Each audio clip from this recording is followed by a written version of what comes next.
Hello friends, તમારું સ્વાગત છે મારા યુટ્યુબ ચેનલમાં। આજે હું તમારી સાથે વોશિંગ મશીનમાં હાથ જેવા કપડાં કેવી રીતે ધોવા તેનો વિડીયો લઈને આવી છું। જો તમને વિડીયો ગમે તો મારી ચેનલને સબસ્ક્રાઈબ, લાઇક અને શેર કરજો। તો આ વિડીયો છે તે તમારી માટે ખૂબ જ હેલ્પફુલ થવાનો છે, એટલા માટે આ વિડીયોને તમે છેલ્લે સુધી જોજો, સેજ પણ વિડીયોને સ્કીપ ના કરતા। અત્યારના સમયમાં ઘરમાં વોશિંગ મશીન તો હોય જ છે, તો વોશિંગ મશીનમાં આપણે હાથ જેવા કપડાં ધોવા માટે આપણે કલરિંગ કપડાં તો વોશિંગ મશીનમાં નાખી દઈએ છીએ, પણ જે વ્હાઇટ કપડાં છે ને તે સારા નથી થતા, તો તેને તો આપણે બહાર જ ધોવા પડે છે। તો તે ના ધોવા પડે તેના માટે એક સિક્રેટ વસ્તુ લઈને આવી છું, જે તમે આગળ વિડીયો દરમિયાન જોઈ શકશો। હવે વોશિંગ મશીનમાં કપડાં ધોવા માટેનો આપણે કોઈ પણ કંપનીનો પાવડર લઈ લેવાનો છે। તો આ મેં 250 ગ્રામ જેટલો સર્ફ એક્સેલ પાવડર જે આવે છે તે લીધેલો છે, તમે જોઈ શકો છો। તો આ પાવડરમાં આપણે જે સિક્રેટ ઇન્ગ્રીડિયન્ટ્સ છે તે છે આ ઈનોની પડીકી। તો એક આ ઈનોની પડીકી છે તે આપણે આમાં એડ કરી દઈશું।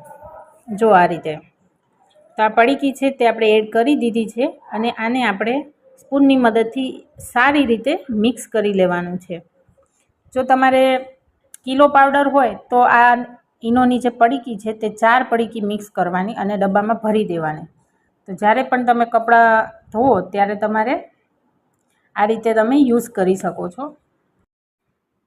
તો હવે કપડાં ધોવા માટે આપણે વોશિંગ મશીન પાસે આવી ગયા છીએ।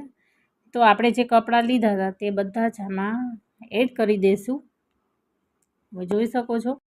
તો આપણે જે પાવડર બનાવ્યો છે તે આપણે આમાં એડ કરી દઈશું કપડાં ધોવા માટે।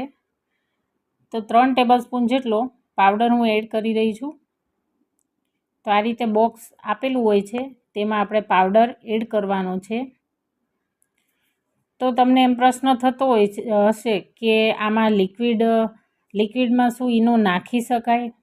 તો બિલકુલ પણ નહીં, કેમ કે લિક્વિડમાં જો ઈનો નાખશો તો તે એક્ટિવેટ થઈ જશે અને કપડાં છે ને તેમાં કાણા પડવાની શક્યતા રહેશે, એટલે લિક્વિડમાં આ પ્રયોગ ના કરી શકાય। ખાલી પાવડર હોય, ડિટર્જન્ટ પાવડર, તેમાં જ આ ઈનો ભેળવી શકાય છે। તો હવે આપણું મશીન છે તે આપણે બંધ કરી દીધું છે, અને હવે કપડાં ધોવા માટે સ્ટાર્ટ કરી દઈશું। તો જોઈ શકો છો આપણા કપડાં છે તે ધોવા માંડ્યા છે।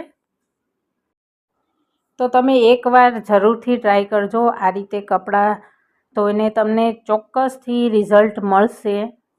અને જો તમને આજની મારી માહિતી ઉપયોગી લાગી હોય તો મારી ચેનલને સબસ્ક્રાઈબ કરજો, લાઈક કરજો અને શેર કરજો।